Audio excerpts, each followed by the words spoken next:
I am many things. I have been many things. Warm and green. Cold and gray. Devastated and dying. Now I am alive again. But I fear my new children imitate the old ones. Some claim the mountains or the forests, or build fortresses on the plains. They begin to mistrust and prepare for war.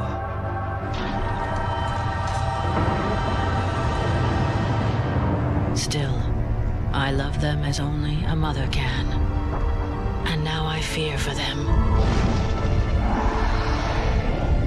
I feel the winds of change begin to blow, and this time it may be an all-out storm. I pray that my children will weather this tempest.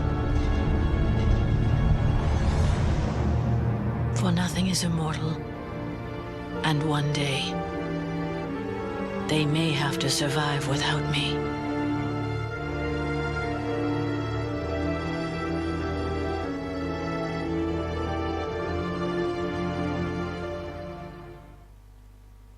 Hello everyone, this is Roaring Hamster, and I welcome you to this relaxing, beautiful 4X strategy game, Endless Legend. So, I've been playing this game for a little bit. I've played it in the past, but I haven't played any of the expansions, so I'm relatively new to these things, for example. But other than that, I do know the mechanics, so I will try to explain things as I go, and I will try to make it a little bit of a tutorial, you know. Maybe some people are used to the game, maybe some aren't. So, as for content, do we keep Tempest? Maybe, I guess we do. I was thinking about playing the first game. I might do more than one on the channel. I was thinking of playing the first game without oceans because I'm not used to it. But why not? Let's try it like that. So we have everything enabled. We don't have any actual mods, just DLC. Let's see here. Should there be an option to make a big screen interface? There we go. Just so you guys can see better. There we go. Alright. Obviously, we will not be playing an empire that was already in the base game. We'll be playing one of the new ones. I think the cultists are part of an expansion, Forgotten, the Allayi, and the Morgar. I'm not gonna play as these guys because they're ugly. So yeah, let's see what these guys have. What's their main thing here?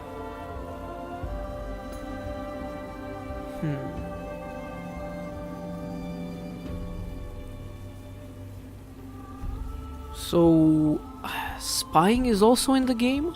I'm guessing these guys are the spies. The moth people are very interesting.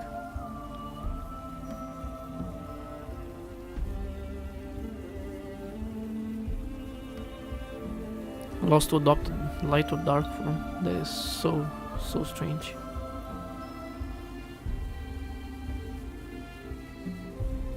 Okay, well, I don't know what this means. Can perform the infiltration action technology card. I mean, I know it from other 4X games, right? Such as Civilization Beyond Earth, for example. So I'm guessing these guys are overall just better at spying. These guys, I think they're better at living through the winter and getting more resources. And these guys are the water guys, which I don't care. They're ugly. They're so ugly. And the cultists, I think they have some special things. Yeah.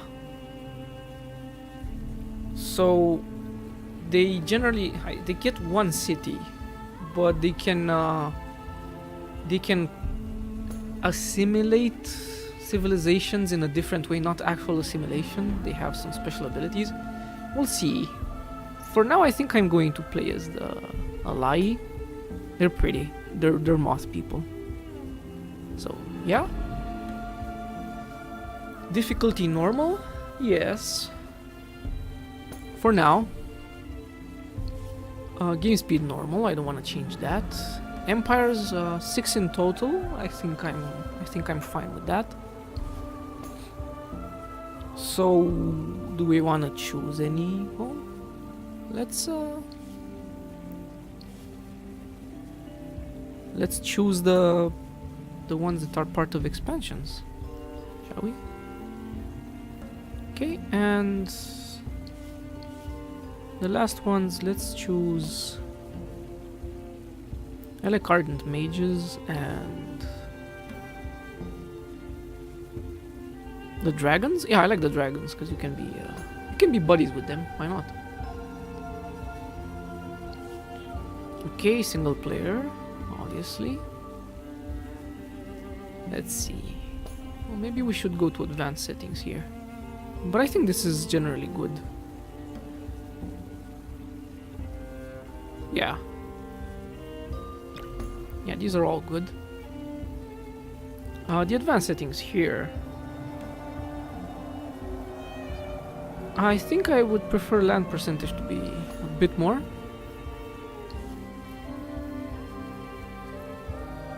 Maybe Large Pangaea. Okay, I think I like this.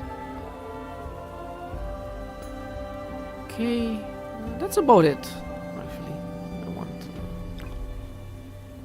change anything else. Right, let's change some. Let's put someone else here. Let's put the Volters. Well, I guess Mezari, since we have those. Someone that's science-based. You know, these guys are diplomacy-based. These guys are science. These guys, I don't even know. Yes, these guys are stealth-based. I don't know. And generation, yeah, we don't care about that. So let's get into it.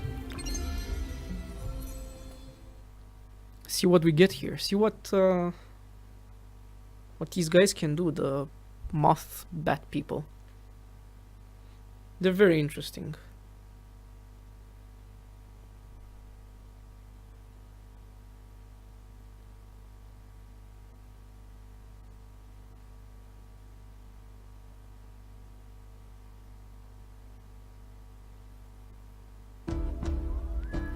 Alright, we get an intro here.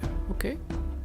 You beings fixed, inflexible, and slow are not true origans, and do not see that she, our mother, as her life ebbs low, shall be delivered by the Allayi.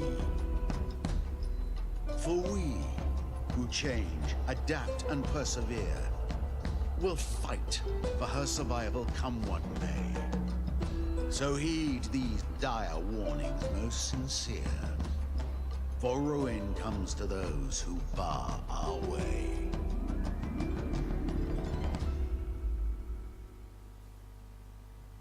Okay, that was reasonably epic.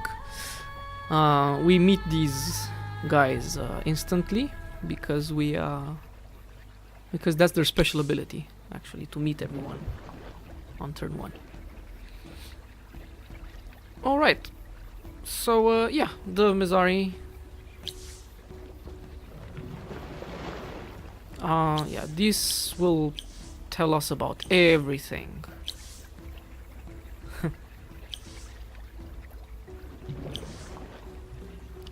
So yeah, because YouTube shenanigans, we know how it is. I will decrease the music volume by 50%. It should still be audible.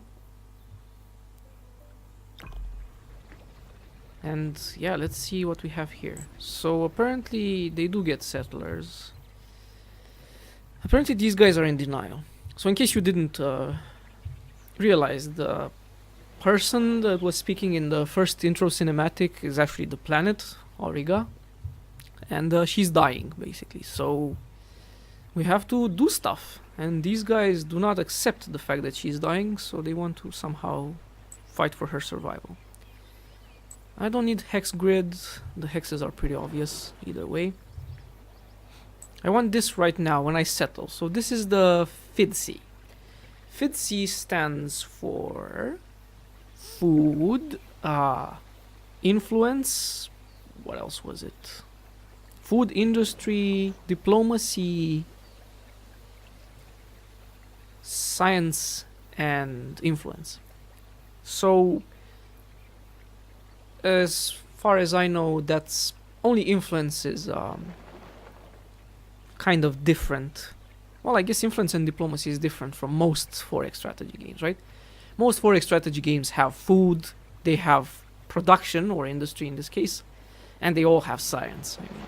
Oh, and I think D is not diplomacy, I think D is... yeah, influence is diplomacy points, basically. D is dust, which is actually gold. So these are the 4 that are in all other games, and influence is... you know, unique to this game, I suppose. So where would we want to settle? This is a temple, a ruin, as the goody huts in Civilization, well, all Civilization games, honestly. I could move, I could settle right here. Honestly, I think I'll settle right here. It's next to these two things, it's next to a ruin, it's next to whatever these are. So that's an anomaly, that's an anomaly, that's an anomaly. So these are all anomalies, and they're right next to our starting position. So anomalies, as you can see, generally give you extra stuff for your city. So yeah, let's start right next to them. There we go. So now this is the city screen. We choose to build, I mean, I don't think I need to explain this. This is basic 4X strategy stuff. It's not very difficult. You have food, you have production and everything, and obviously to build stuff you need production. For example, if I take this worker from here and I put him in production, I will get extra production, and instead of taking 15 turns, this will take 8 turns. Problem is, I will have -2 food. So, I mean, it's worth it here, because I will grow in 3 turns regardless. I get food just from having these tiles. It doesn't exactly work like in Civilization, where you work a specific tile with a specific worker. Well, at least in Civilization 5 and 6 you do. But yeah, I obviously prefer to double my production, since it won't cost me anything here. And this will give me extra stuff. The influence will be useful, because we only have one. So this will basically double our influence. That's quite interesting. Alright, so this is the city screen. You can build whatever. This is the map. I will disable the FIDC now, because we don't need to see everything. And we have 2 seekers. Seekers are, well, we have a hero here. Let's see, manage our armies, right? We can edit our guys, but overall we can see what they do. So they have 92 life, they have 6 speed, 27 attack, 41 defense, 24 initiative, and 22 damage, right? And because they're shifters, they have what? So more defense and health regen in light form, and less upkeep on unit. And in dark form they have more attack, immunity to winter. So I was right. I was expecting this, because it came with the expansion that says that it adds new things to winter. So I was expecting them to add a faction that's good in winter, right? So 20 attack, immunity to winter movement, immunity to winter vision. and they have extra movement, and yeah, that's pretty good. I don't know how you make them take dark form, but we'll find that out. One thing I did not talk about is, well, these are items, obviously. We'll talk about those later when we make units. There's no rush.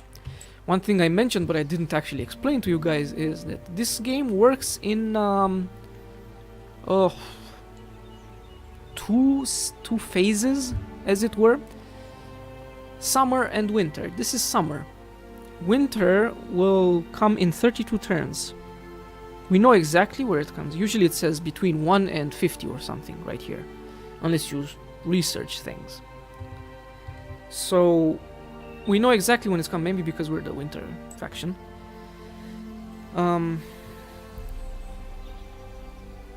Yeah, when winter comes, this will not give us any food. I think it will decrease the yields for a lot of these things. So winter is harsh, basically, and as the game goes on, as you approach the end of the game, winters are happen more often, and they are more durable. So the game becomes progressively more difficult as the world kind of, well, ends, I suppose. Anyway, our hero is right here. Our hero is named Soyos Bright Slash. All right. He is well, his name is Bright Slash, but he is an archer. So he has equipment, he has these things. He's slightly stronger than a regular shifter unit, and he also has items, but he also gets bonus items, these two right here, which I will equip. So this one gives improved movement, and this one gives improved vision and sharp sense. And we can see what they do. Improved movement does this, and improved vision, +1 vision, sharp sense, more defense against reach attack. Really, really good. And I think in order to apply these, we'll need to pay. So I want to pay here because I like having my hero equipped. There we go. Now we only have 5 more gold remaining, but that's fine. And I would still like to find out how to shift from...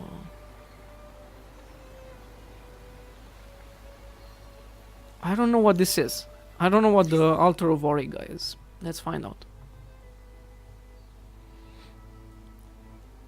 An Altar of Auriga expansion has to be built in your empire, and you have to wait for the end of the first winter in order to affect the winter effects by spending pearls. Oh, right. So we can spend things. I see how this works. Yeah, I don't mind that. The game is looks a bit weird. It's kind of confusing to see everything, but I mean, it's not as easy to see everything as it is in Civilization 5, for example. But I still like it, and I think it has its charm. I don't know. It's made by the creators of Hero 6, from what I know, or at least most of the people. So now we go to this ruin with our army led by our hero, and we search, and we gain pearls. So since we know what pearls are used for, that's pretty nice. All right. Well, let's. Oh, we have to go through there. Cancel that then. Yeah. I thought we would go like this, but since there is another ruin here, yeah, let's. A value of 8 XP. I think it was higher before. So we encountered a new minor faction. So minor factions are, well, it's pretty self-explanatory. And these are the kind of factions that you can assimilate. You have to do a quest for them, or you can conquer them. Obviously, there are drawbacks to doing that. There are drawbacks to, you know, there are bonuses and drawbacks to everything. And if you assimilate them, you will gain some bonus. And this is the bonus right here. The more villages they have, the bigger the bonus. So you want to assimilate factions that have more villages around you. And the cultists have a specific type of assimilation where they just brainwash them, and they don't actually assimilate. They don't use an assimilation slot because they are limited. They just do their bidding, basically. Kind of. You don't have full control over them, but... Alright. Oh, we got a quest. Within 5 turns, search for a relic at the temple ruins illuminated by rays of dust. Right here. I think we can get there in 5 turns. So the village is right here. I would like to go and parlay with them because they would probably give us a quest. But first I want to go there. Alright, that's the new quest that we got. Right click to dismiss that, and let's end turn 1. Alright, we forgot to pick science. Of course. So this is the science screen. We have all kinds of sciencey things that we could get here. But I think the one I want to start with is open pit mine. No. No, is it this? Or is it this? Yeah, I think it's this. This is for strategic resources, glass, steel, and titanium. And this is for getting luxury resources. I will talk about how they work when I get them. But I think these are more useful at the beginning of the game because they're used to build stuff relatively rarely, but more often they're used for your units. Equip them with better stuff. So let's start with this. It will take us 28 turns. At our current research, obviously that's gonna change. So if there's nothing else I forgot, let's do this. Yeah, we have 3 pearls. That's cute. All right.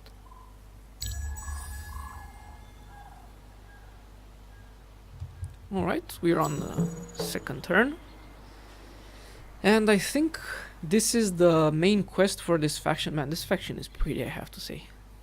I love the art in this game. This game is extremely relaxing and artistic, and the music is also amazing. It has a lot of upsides. The only downside is it's a bit confusing compared to Civilization 5, for example. Let's see. I would get a Skyfin, so probably this thing over here. So, I mean, if you want to read this, go ahead. I don't think I'm going to read them. I mean, if I play on my own, I like reading lore and stuff. But on the channel, unless I'm doing a roleplay, which I will be doing at some point, I won't read through these. Suffice to say that we need to search the indicated ruins to regain control over the Skyfin unit flying in the region. And that is where? Right there. Well, that's not timed, so we can do it after we do this. Another minor faction, the eyeless ones. They look a bit like Alien, you know, from the movie Alien. And that's another ruin there. Lots of anomalies. Anomalies are basically as you would have, I don't know, wheat or cows in Civilization and stuff like that. They're basically hexes with extra resources, but they come into play in other effects as well, as we will see.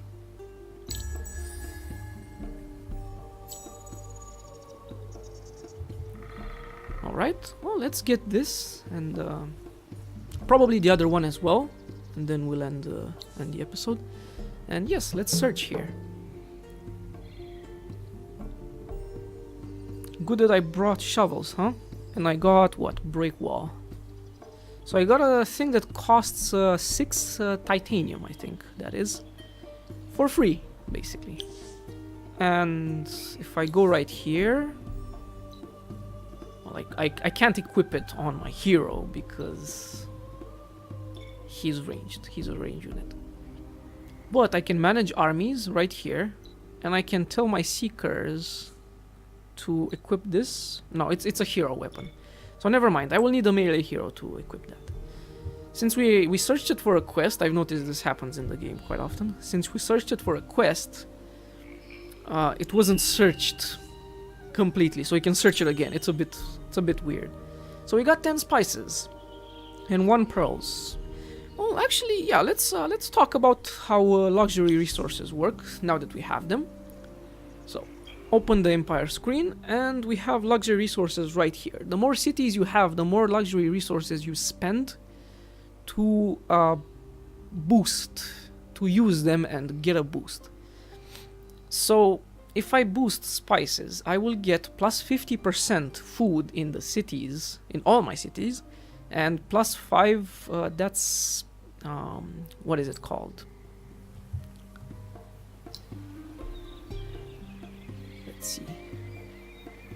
I can't see, I think it's approval or something? Yeah, I think it's approval. So basically, how content people are with my rule. And plus 5, considering right now I have 20, I guess? Oh, there we go, approval. So I think this would go up to 65, and I think if you get 100, they're super happy with you, you get bonuses to production, you get all kinds of good stuff.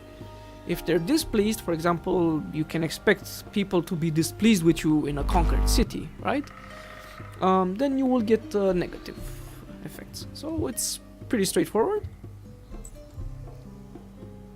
And yeah, we're done with that. Is it worth it to do this?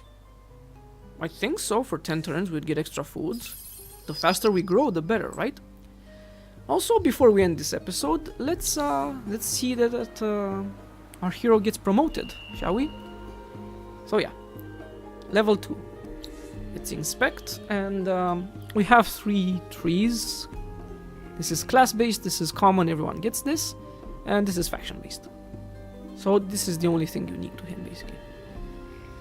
He is an archer. So what I recommend here is, well, this is all nice and all, but this faction doesn't really suffer from winter that much, from what I'm noticing. I'm just learning, but I'm kind of noticing a trend here. So I can make this city, this hero, a general or a governor. Well, this is still army stuff, but it has, I can get governing stuff. For example, let's see. Maybe I'm wrong. No, see, this is a governor thing. If you put him in a city as a governor, it's just as being a general in an army, basically. He gets these if you have the skill. So he gives the city extra production and stuff. So he will get 5, then 10, then 20% at level 3. They stack. And yeah, apparently the faction stuff is also based on, usually the faction stuff is more based on cities. I don't know. Maybe we go with exploration. I could get vision. I could get an accessory slot on my hero. I could get attack on units. So attack is your chance to hit. It's this one right here. And it's measured against the enemy's defense. And damage is the actual damage you deal, unless they have special abilities to decrease the damage. So attack is pretty good. Let's see what's this. Yeah. I think this one, I think it works on units as well, not just on himself. But even if it's just on himself, +1 range in the battle map, as you will see later on, will actually be extremely useful. 3 range is pretty good anyway, but 4 is gonna be amazing. So I think I'm gonna go for that, which means I will start with mobility. Cute little squirrel. All right. Apply, there we have it. We have a leveled up hero. So that's it for this episode. I hope you enjoyed this kind of introduction, and there will be more information as we go. But I think I find it easier for me to explain things if I explain them when I encounter them rather than at the beginning, because then I can forget stuff. So yeah, that's it for this episode. Thanks a lot for watching, guys, and I'll see you next time. Roar.